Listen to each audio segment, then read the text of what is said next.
Coach, umeonaje game ya leo? Game ya leo ilikuwa nzuri. Kwanza ilihitaji utulivu na umakini zaidi katika kutengeneza nafasi, kwa sababu mechi nyingi tumecheza pasipokuwa na ushindi.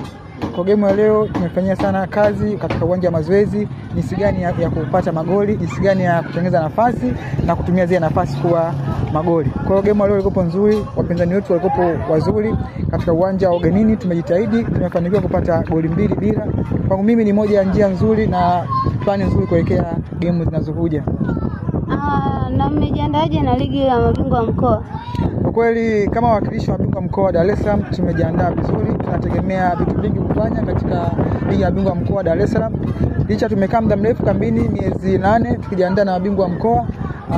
Tunaelekea jijini Mwanza mwezi wa 12. Tarehe 12 ndio mashindano yataanza.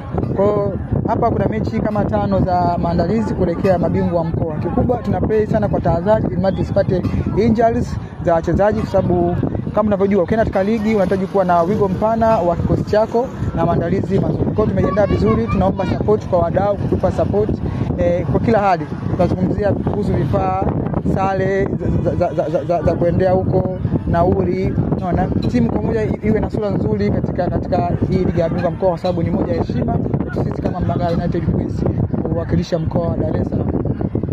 Asante. Nashukuru sana.